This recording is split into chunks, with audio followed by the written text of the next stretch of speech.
Sir, Channapatna by election ಚರ್ಚೆ ಆಗ್ತಿದೆ. ಯೋಗೇಶ್ವರ್ ಅವರು ಕಳೆದ 2 ದಿವಸಗಳಿಂದ ಡೆಲ್ಲಿಲಿ ಇದ್ದೀರಿ. ನೀವು ಹೈಕಮಾಂಡ್ ನಾಯಕರನ್ನು ಭೇಟಿ ಆಗ್ತಿದ್ದೀರಿ. ಟಿಕೆಟ್ ಬಗ್ಗೆ ಏನಾದ್ರು ಕನ್ಫರ್ಮ್ ಆಯ್ತಾ ಸರ್?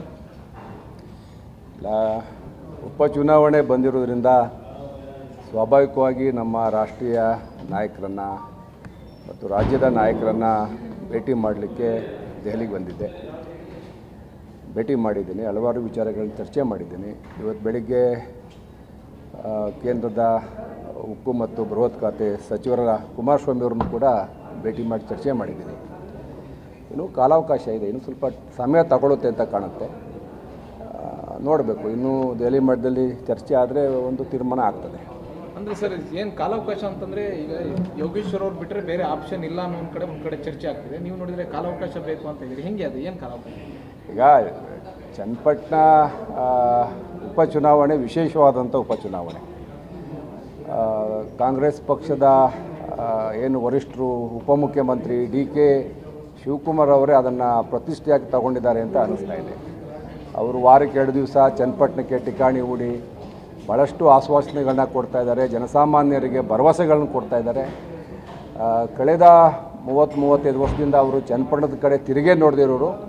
ಉಪಚುನಾವಣೆ ಬರ್ತಾಯಿದೆ, ಉಪಚುನಾವಣೆಯಲ್ಲಿ ಏನಾದ್ರು ಮಾಡಿ ಏನು ಲೋಕಸಭೆಯಲ್ಲಿ ಹೋದಂಥ ಗೌರವವನ್ನು ಮತ್ತೆ ಸಂಪಾದನೆ ಮಾಡಬೇಕು ಅಂತ ಏನೋ ಚನ್ನಪಟ್ಟಣಕ್ಕೆ ನಿರಂತರವಾಗಿ ನೂರಾರು ಭರವಸೆಗಳನ್ನು ಕೊಡ್ದ ಜನಸಾಮಾನ್ಯರನ್ನು ಆಕರ್ಷಣೆ ಮಾಡ್ತಕ್ಕಂಥ ಪ್ರಯತ್ನವನ್ನು ಮಾಡ್ತಾಯಿದ್ದಾರೆ.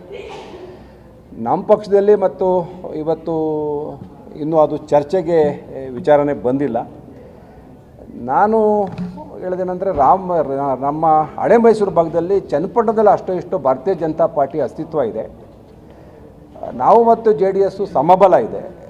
ಕುಮಾರಸ್ವಾಮಿಯವರು ಗೆದ್ದಿದ್ದರೂ ಅವರ ಒಂದು ತೆರವಾದ ಸ್ಥಾನಕ್ಕೆ ಉಪಚುನಾವಣೆ ಆಗ್ತಾಯಿದೆ. ನಾವಿಬ್ಬರು ಇವತ್ತು ಹೊಂದಾಣಿಕೆ ಮಾಡ್ಕೊಂಡಿದ್ದೀವಿ, JDS BJP.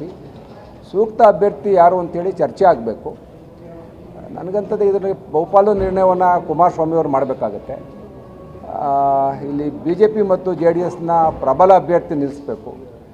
ವರಿಷ್ಠರು ಚರ್ಚೆ ಮಾಡಲಿ. ಈಗಾಗಲೇ ನಾನು ನೋಡಿದೆ, ಇವತ್ತು ವಿಜೇಂದ್ರ ಅವರು ಕೂಡ ಅವರ ಅಭಿಪ್ರಾಯವನ್ನು ಎಕ್ಸ್ಪ್ರೆಸ್ ಮಾಡಿದ್ದಾರೆ, ದೆಹಲಿಗೆ ಬಂದಿದ್ದಾರೆ.